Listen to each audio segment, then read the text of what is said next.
Заглавениот пиштол ја спаси аргентинската подпредседателка Кристина Фернандеш де Киршнер да избегне атентат. Враќајќи се од судското рочиште, пред незиниот дом биле собрани илјадници поддржувачи.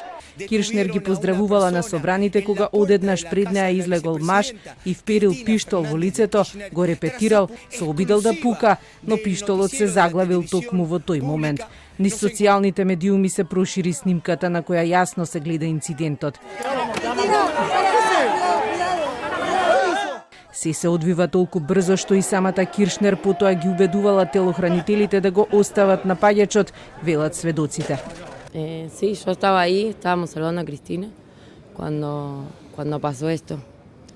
Que en un primer momento no se sabía qué es lo que estaba pasando, pero sí escuché el ruido de cuando gatilló el arma, sin entender que era un arma, hasta que la seguridad se abalanzó sobre él. Cristina tampoco sabía, porque decía, déjenlo, se le cayó algo. No, se le había caído el alarma porque otro compañero le pegó en el brazo. Напаѓачот е веднаш совладан. 35-годишниот бразилец кој 20 години живее во Аргентина, добро и е познат на полицијата. Против него има кривична пријава која ја добил откако во неговото такси возило е пронајдена мачета. На социјалните мрежи брзо се прошири и неговата фотографија, на која се гледа дека на лактот има тетоважа црно сонце, нордиски символ преземен од нацистите и окултното друштво Туле, основано од богати аристократи, а ја бранеле надмоќта на ариевската раса. Познати се што во почетокот на 20-тиот век извршиле стотици политички злосторства. Председателот на Аргентина, кој е и сопруг на Киршнер, нападот го осуди како најсериозен инцидент откако е вратена демократијата во земјата во 80-тите години по воената диктатура и ги повика политичките лидери и општеството целосно да ги отфрлат обидите за атентати на политичари.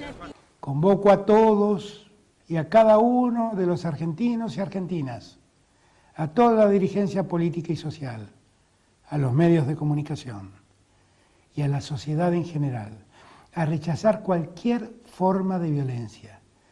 Necesitamos aislar, no convalidar y repudiar las palabras descalificadoras, estigmatizantes y ofensivas que solo nos dividen y enfrentan.